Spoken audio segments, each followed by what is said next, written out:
Podemos decir también que el Señor es el soberano de nuestra vida. Él es quien tiene nuestra vida en control. Nosotros en muchas ocasiones estamos hasta desesperados por controlar el curso de nuestra historia. Pero yo ahora no soy tan viejo, Fabio, porque me estás mirando ya de reojo. Absolutamente. Con 40 años, o toda una vida de experiencia, 40 años, me doy cuenta cada día más que menos controlo las cosas y que Dios es quien recibe toda la gloria en todo. Y lo que no entiendo hoy, lo entenderé mañana. Y si no, algún día. Y si no, lo descanso, porque confío en que el Señor sí sabe lo que está haciendo. Yo no necesito entender, yo necesito creer, porque el descanso, la paz y la confianza provienen de la fe, no del entendimiento. No del entendimiento. Así que damos gloria a Dios por eso. Nos sentimos profundamente con la pérdida de nuestra hermana Felicia, la familia, de su papá. Nuestra esperanza está en el Señor y que un día le podremos ver. También sentimos la despedida de Marta Reyes, nuestra Martica, que tanto nos alegró. Quiero decirle ya como transición de un punto a otro, que Martica, un día, ustedes saben cómo es Marta, si no lo saben ahora le digo. Marta es una hermana nuestra que es muy dicharachera. Digo es porque ella vive y tiene vida eterna en el Señor. Y un día llega al lado nuestro, de Elianey y de mí, y me trae un tete con una mediecita y un muñequito. Y dice, ¿sabes qué? Este es el primer regalo de tu niño, porque va a ser varón. Va a ser varón. Yo quiero que tú pongas este regalo en la gaveta, dijo Elianey, en la gaveta de tu mesita de noche. Y cuando tú hagas aquello, ten fe. Cuando tú hagas aquello, ten fe. Gloria a Dios, porque ella nos dio palabra de fe de que íbamos a tener un bebé y en esta semana nació. Edra, el día 26 a las 3:04 de la mañana, nació nuestro primer hijo. 9.4 libras, 54.3 centímetros de largo. Fue un parto natural y Evis y yo estuvimos junto con el equipo de enfermera y la doctora en el parto. Tuvimos ese privilegio de acompañarla y ver nacer a nuestro niño. Aún 2 horas antes de nacer ya él le podía ver el pelo, así que te lo estoy diciendo en serio. Cuando ustedes lo vean, ustedes se van a dar cuenta, porque nació con una cantidad de pelo que es notable. Es notable. Damos gracias a Dios por eso. Doy gracias a Dios por la bondad de Dios, la fidelidad de Dios. ¿Por qué? Porque aunque no lo hemos compartido, ahora aprovecho también para darte testimonio. Nosotros estábamos deseando tener un niño y durante 9 meses no había salido embarazada Elianey.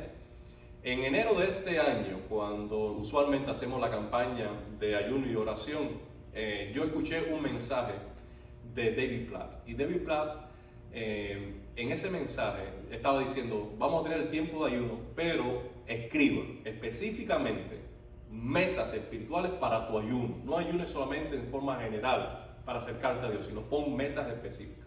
Y nos sentamos una mañana, un lunes, que era el día de nuestro descanso, en el sofá, y dijimos, bueno, ¿qué vamos a escribir? Dentro de las cosas que escribimos, les vamos a pedir al Señor un bebé. Ya para marzo teníamos confirmado que teníamos un bebé. Así que Dios respondió nuestra oración. Y le pusimos Edra, además de la E, porque toda la familia de Elianey son de iniciales E en cada uno de sus nombres. Le pusimos Edra porque es a quien Dios ayuda. Eso es lo que significa el nombre de Edra, a quien Dios ayuda. Y confiamos que el Señor nos ha ayudado hasta aquí y lo va a ayudar a Él. Por eso podemos decir, Ebenezer. Hasta aquí nos ha ayudado el Señor. Y esa palabra también es para ti. Cada día el Señor es tu ayudador. Él le envió al Espíritu Santo para que estuviera contigo todos los días de tu vida. Ese abogado te va a acompañar, te va a defender, te va a ayudar, te va a rodear todos los días de tu vida. Tú jamás estarás solo, jamás estarás sola, porque la presencia de Dios en la persona del Espíritu Santo está contigo. Está contigo. Ahora, más que eso, está también en ti si has puesto tu fe en Jesucristo.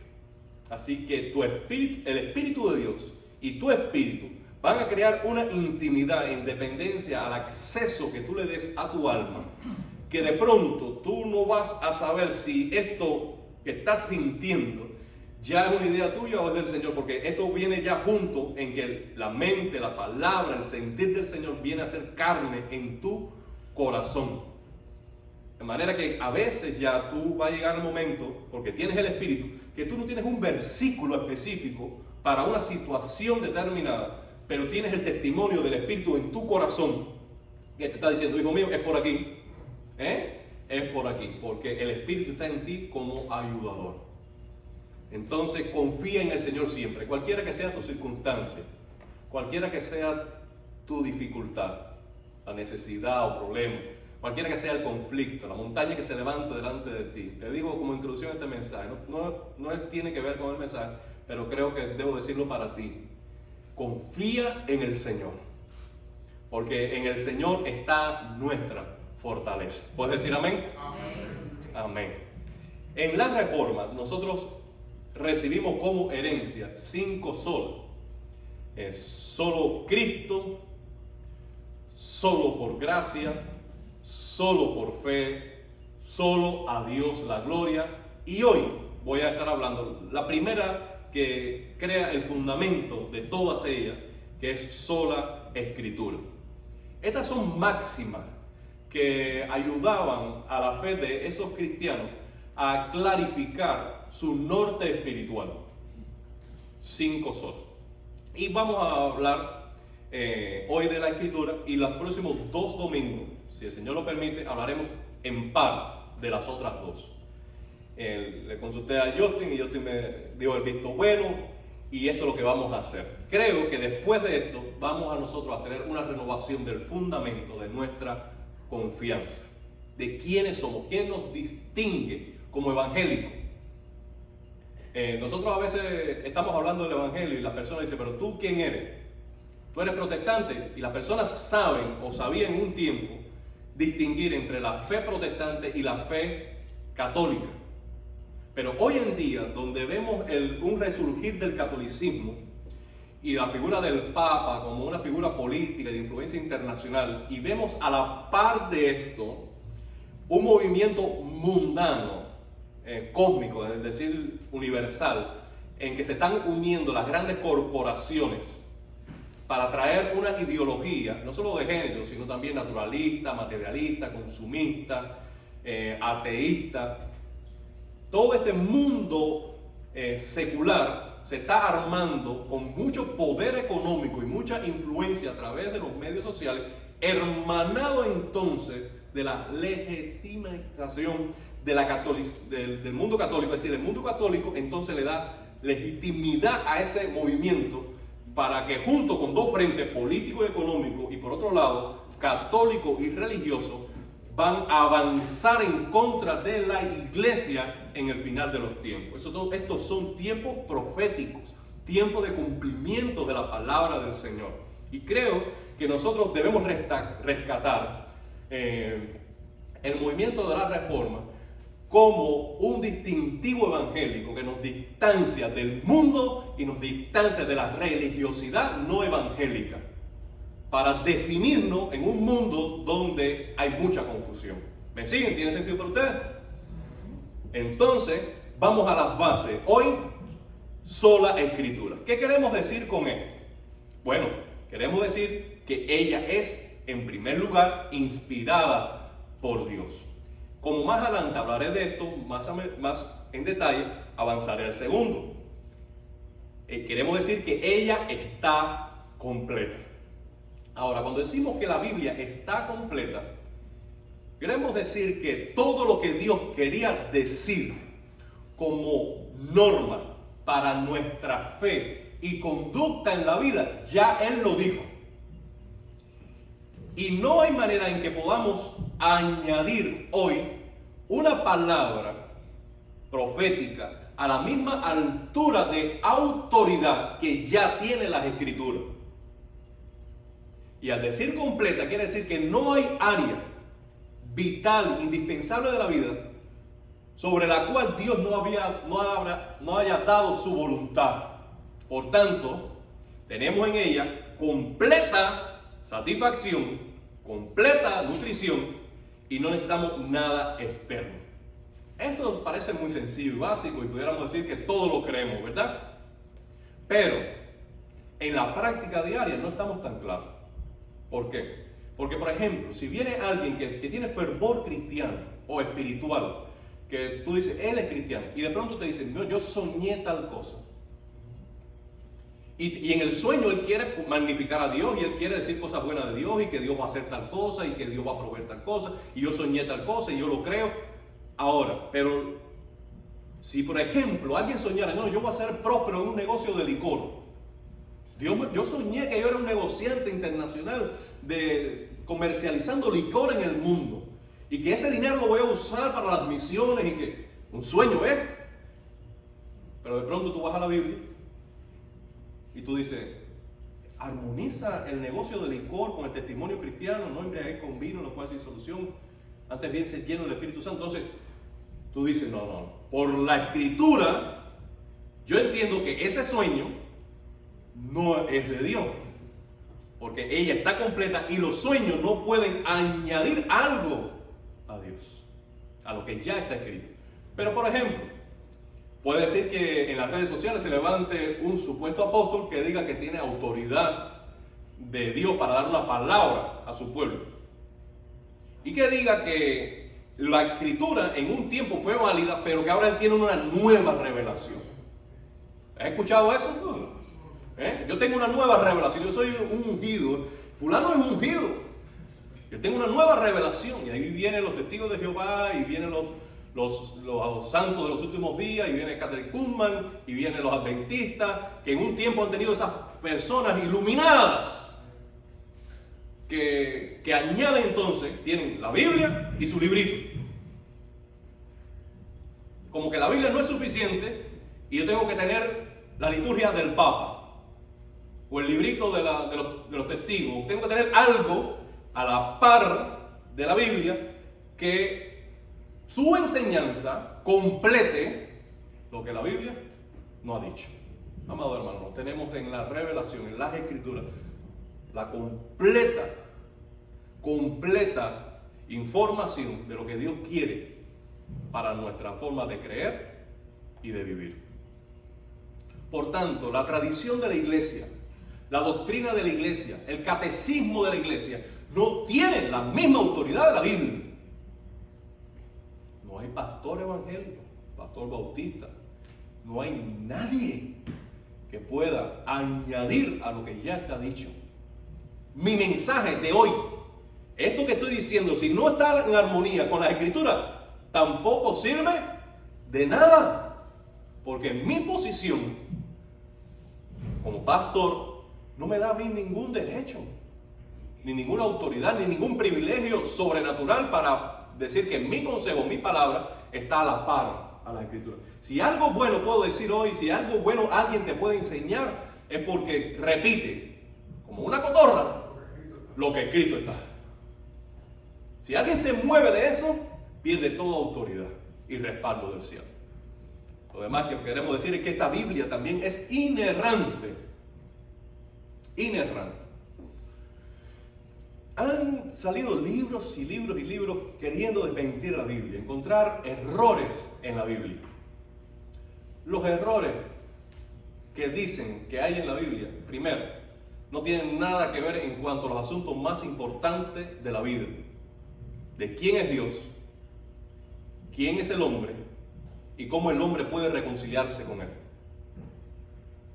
Los errores que a veces tratan de tomar por los pelos son errores a veces de números, de datos, de fechas. Y cuando tú profundizas te das cuenta que la manera en que la cultura hebrea, por ejemplo, tomaba las décadas, las generaciones, dice, para un hebreo una generación es 40 años, pero no quiere decir que 40 años, cuando dice, porque hubo 40 años entre David y fulano de tal, y 40 años entre fulano de tal, y 40 años, lo que está diciendo no es que haya 40 años específicos, sino que pasó una generación, otra generación y otra generación. Por ejemplo,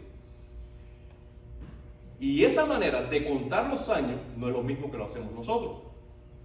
O lugares, que en un libro hay un lugar que se tiene un nombre y en otro libro que cuenta el mismo evento le pone otro nombre al lugar.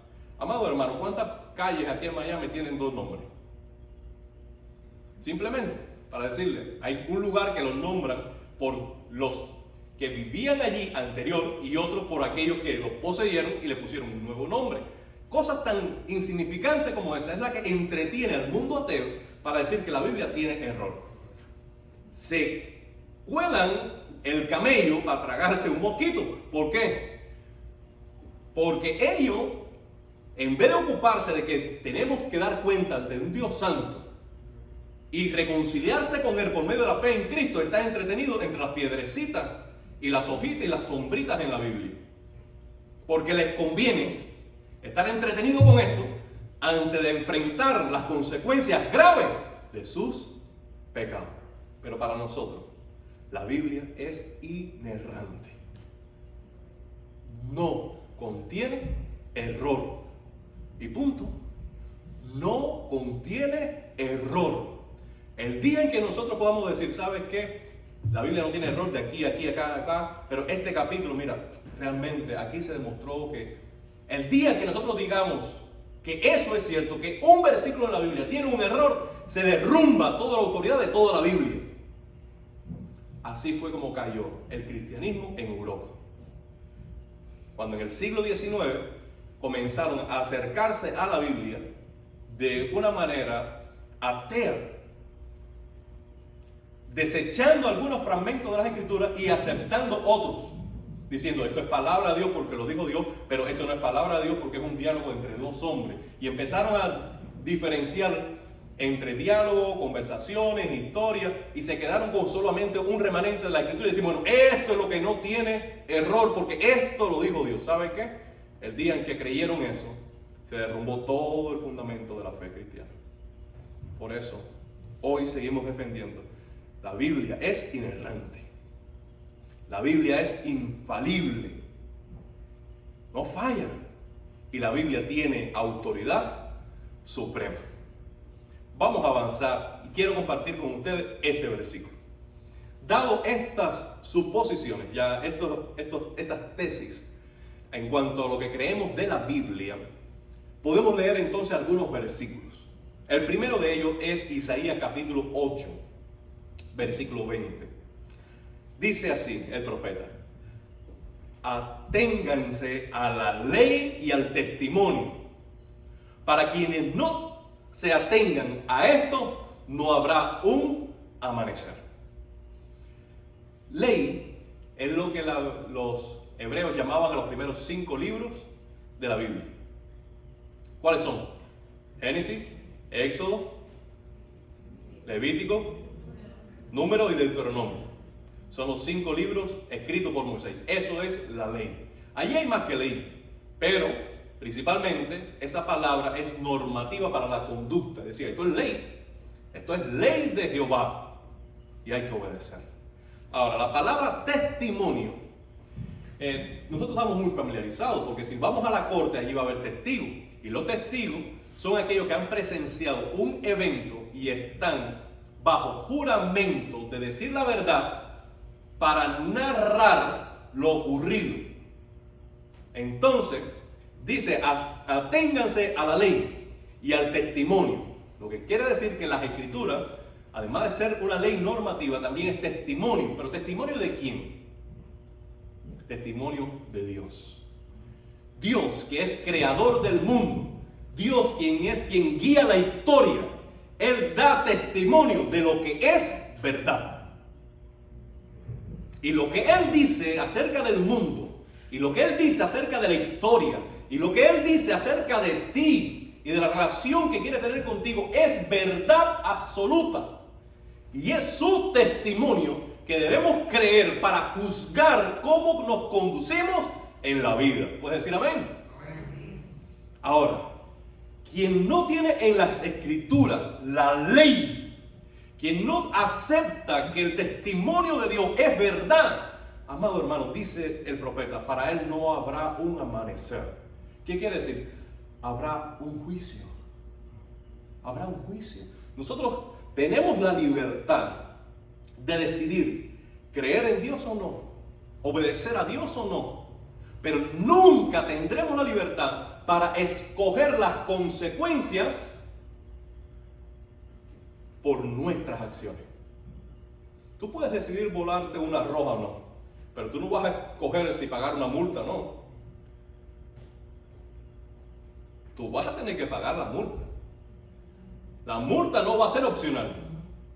Cruzar la calle sí lo será. Ahora, la ley te dice no cruzar la calle en roja.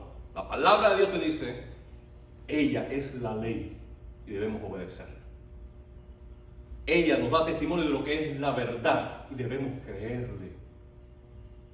Si no lo hacemos, nosotros tenemos que enfrentar un juicio. Algún día te enfrentaremos a un juicio. También las Escrituras dicen en 2 de Pedro, capítulo 1, versículos 20 y 21.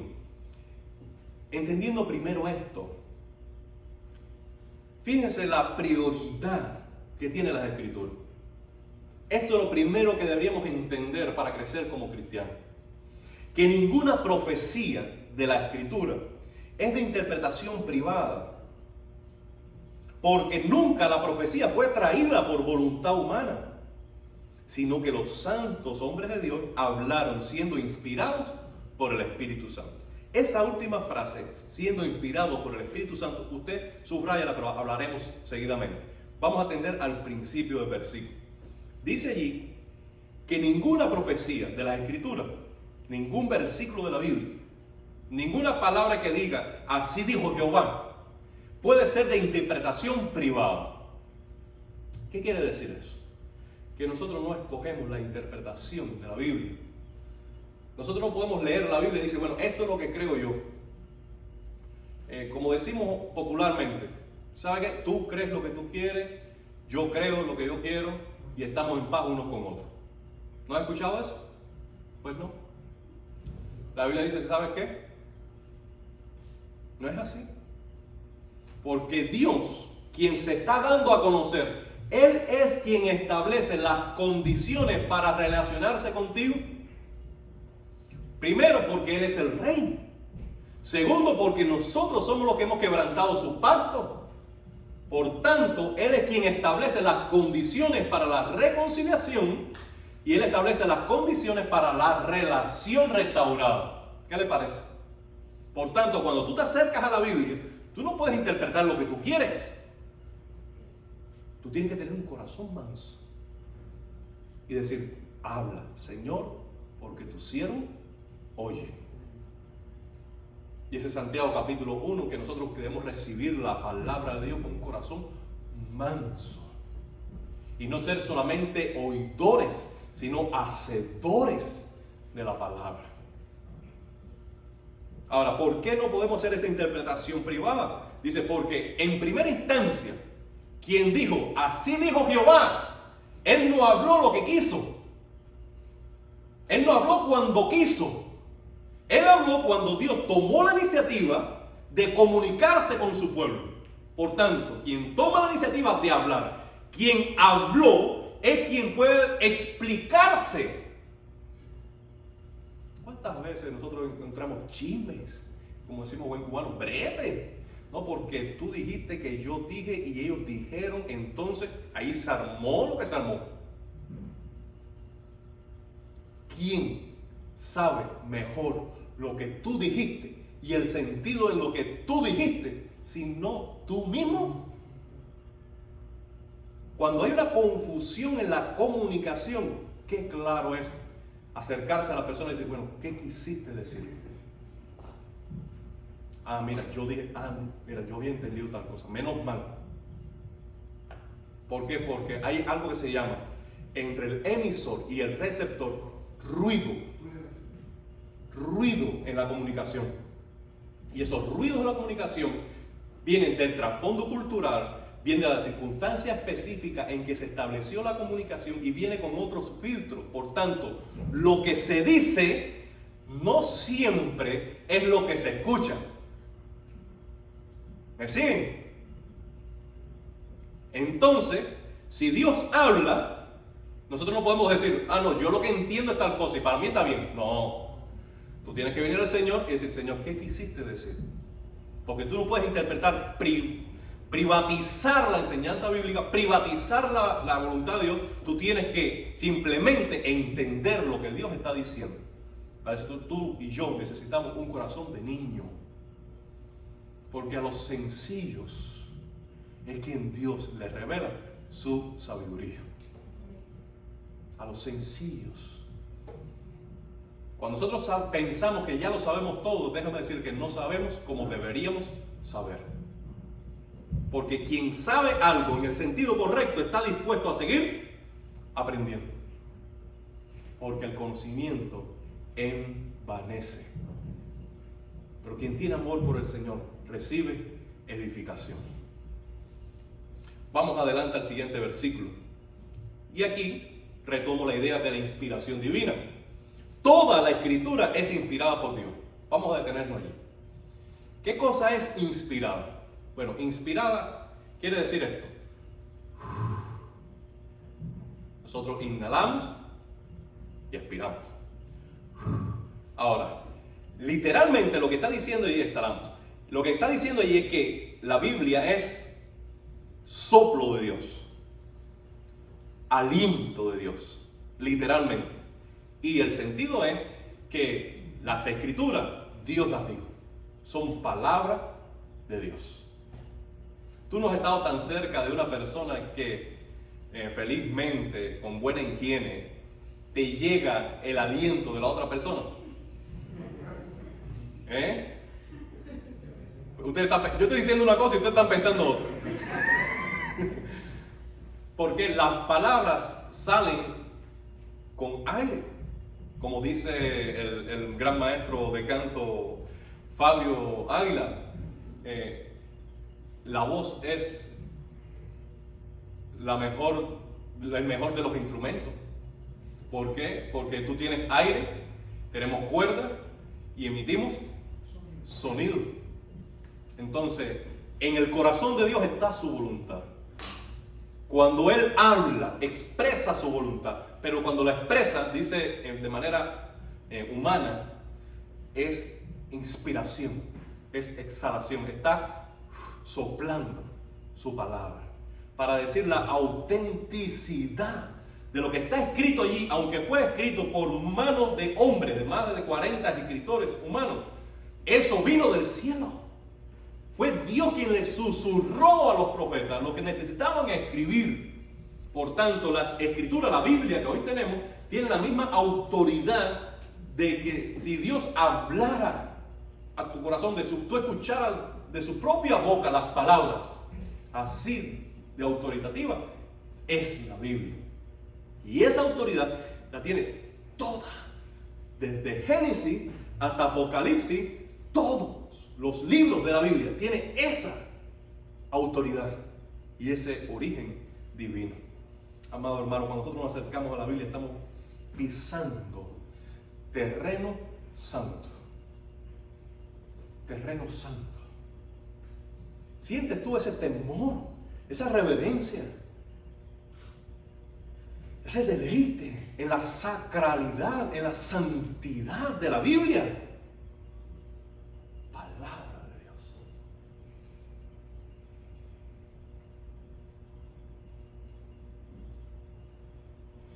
Dice, ya que la palabra de Dios tiene esa autoridad, ella es útil. Y esto para mí es una palabra especial. ¿Por qué? Porque esa autoridad que tiene la Biblia se pone en servicio de nuestro bien. De manera que nosotros venimos aquí a escuchar la Biblia porque nos es útil. vano. No es como si yo empezara a leer una enciclopedia y simplemente estoy leyendo y añadiendo conocimiento. Es como a veces alguna carrera de nosotros que estamos estudiando y de pronto yo digo, ¿para qué me va a servir esta asignatura? ¿Para qué me va a servir? ¿Ah? Para perder dinero. Pero fuera de perder dinero, ¿para qué me sirve esto? ¿Para qué? Y eso no solamente ocurre en los socialistas, en los comunistas, eso está aquí también. ¿Cuántas asignaturas nos ponen como créditos obligatorios en nuestro currículum? Y al final tú dices, ¿y esto para qué? Y no me va a ser útil para nada. Pero la Biblia no. La Biblia desde Génesis hasta Apocalipsis es útil. Porque la autoridad y el poder de Dios se pone en servicio de nuestro bien. De manera que cuando tú escuchas la Biblia y tú la crees y la obedeces y la practicas en tu vida, tú empiezas a recibir beneficios extraordinarios. Viene prosperidad y bienestar y paz y bendición de Dios sobre tu vida. Ahora, para que ella haga ese efecto, debemos permitir que ella nos enseñe. Es útil para enseñar. Redarguir es que nos confronte. Es que de pronto tú te mires en el espejo de la Escritura y dices, wow, qué despeinado estoy. Wow, así, mejor así no salgo para la calle. Déjame darme un retoque. Porque la santidad de las Escrituras, que revela el carácter santo de Dios, de pronto te convence a ti de que tú no estás tan arregladito. Y dices, ¿sabes qué? Déjame arreglar esto. Te redarguye. Deja que la Biblia te regañe, hermano. Deja que la Biblia agarrado te dé 2 cintazos.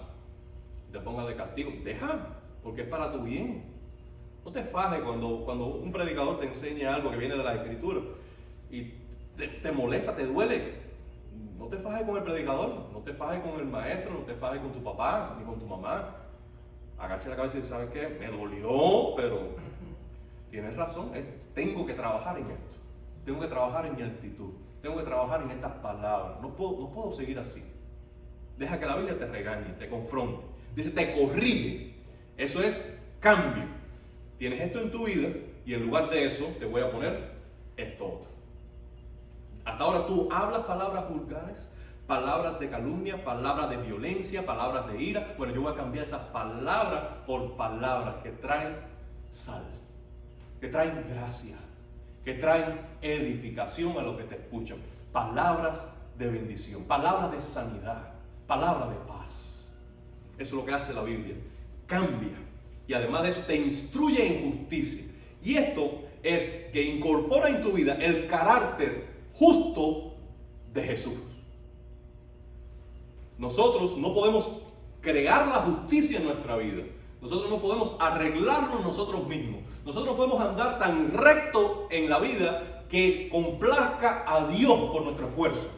Nosotros dejamos que Cristo nos justifique por su vida, muerte y resurrección, y ahora, lavados en su sangre, las Escrituras, por la acción poderosa del Espíritu Santo, trae la justicia de Cristo a nuestra vida.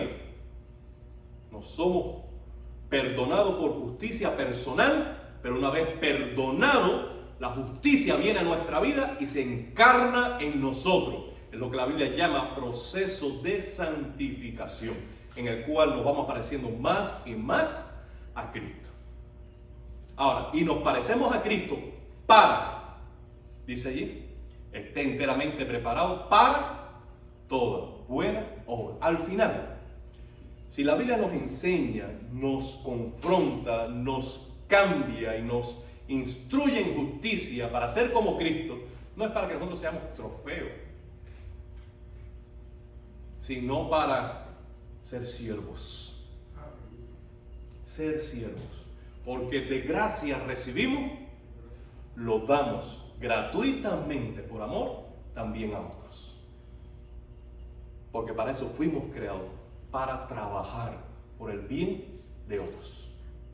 Y cuando todos nosotros dejamos de ser cabezones, y cuando todos nosotros empezamos a tener un corazón manso y de niño, y dejar que la palabra de Dios nos instruya, empezamos a ser siervos los unos de los otros. Qué lindo es ver una familia de fe, donde no están dándose cabezazo la gente, sino que están batallando y compitiendo para servirse más el uno al otro, para elogiarse más el uno al otro, para servirse más el uno al otro. Aleluya. Eso es posible solo si Dios habla a tu vida. Voy a terminar con este versículo. Marcos 7:13. Palabras de Jesús a los fariseos, invalidando la palabra de Dios con sus tradiciones, con vuestras tradiciones que habéis transmitido, y muchas cosas hacéis semejantes a estas. ¿Qué sucede? Que los fariseos tenían la ley de Moisés, y a la par de eso no vieron que la ley estaba completa y empezaron a buscar una interpretación personal humana y dijeron, bueno, ahora, aparte de los mandamientos del Señor, aquí hay 300 y tantos, 600 y tantos mandamientos más que son humanos, pero que tienen la misma autoridad de la Biblia. Uno de esos, en ese contexto, eso está diciendo, ustedes dicen que si alguien quiere consagrarse a Dios, el tiempo que tiene para servir y trabajar en la casa, le dice a papá y a mamá, ¿sabe qué, Pipo? ¿Sabe qué, Mima? Este tiempo lo voy a consagrar a Dios en la iglesia. Y dice, con eso, ustedes se justifican de no hacer nada en casa. Y lo ven bien, porque lo enseñan. Pero con eso invalidan el mandamiento de Dios, porque el mandamiento de Dios es este: honra a papá y a mamá. Porque es el primer mandamiento con promesa. Mamá y papá están primero que cualquier otra persona en el mundo. Cualquier otra persona en el mundo está después de que papá y mamá. ¿Me escuchan? Porque debemos honrarlos a ellos, consagrarnos a ellos, servirles a ellos, mostrar respeto, agradecimiento a ellos, no importa la edad que tengan. Hasta el día que partan de este mundo debemos honrarlos, respetarles, bendecirles, servirles, cuidarles. Pero ellos dicen, no, eso no es tan importante. Lo que Dios dice ahí no es tan importante. Si tú, el dinero en vez de ayudar a mamá, tú lo das para tal cosa, si el tiempo que en vez de ayudar a mamá y a papá, tú lo empleas en tal cosa, tú estás justificado. Y Dios dice, no invaliden la palabra de Dios y sus mandamientos. No lo invaliden, porque no les va a ir para nada bien. Amado hermano, aquí tenemos la Biblia. ¿Tienes tú una Biblia? Debía haber empezado por eso. ¿Tienes una Biblia? Segundo, ¿tienes una Biblia, si no la tienes física, al menos en el teléfono? Yo hubiera logrado algo bueno después de este tiempo hablándoles si cada día usted lee su Biblia. Así de sencillo. Léela. ¿Por qué no? Oye, amado hermano, ¿usted ha sentido, Elizabeth, tú no has sentido a veces cierta ira que tú llamas a una persona y no te responde? Dime, Laura, que tú quieras decir, déjame llamar a fulano y tal, y que esa persona no responde. Vamos a darle un tiempecito porque no ha visto. Y de pronto viene a llamar y no me responde. ¿Cómo tú te empiezas a poner por dentro? Amado hermano, el Señor te ha enviado no una llamada, sino todo un libro de cartas, porque la Biblia es cartas de Dios para ti. Si esas cartas llegan y tú no las abres, ¿cómo se sentiría Dios al respecto? Si Dios te estuviera llamando y tú no coges el teléfono, ¿cómo se sentiría Dios al respecto? Dios es el majestuoso Rey de los cielos y el soberano de la tierra, y se ha dignado a hablarnos. ¿Tú has recibido alguna llamada, mensaje, telegrama, un text message de Trump o de la compañía de la Ford? ¿Cómo tú te sentirías si alguien, Big Gate o cualquiera, te diga, ¿sabes qué? Conozco tu nombre, tú debes hablar, vives en tal dirección, yo te voy a escribir, te felicito porque cogiste 10 en matemáticas. ¿Cómo te sentirías? Me habló, ¿cómo sabe mi nombre? Amado hermano, el Dios del universo, te habla a través de la Biblia. Ensancha tu corazón, agradece su voz, comunícate con Él, respóndele en oración. La Biblia, y solo la Biblia, es suficiente para todo lo que tú necesitas en esta vida y en la eternidad. Y podemos decir, Amén.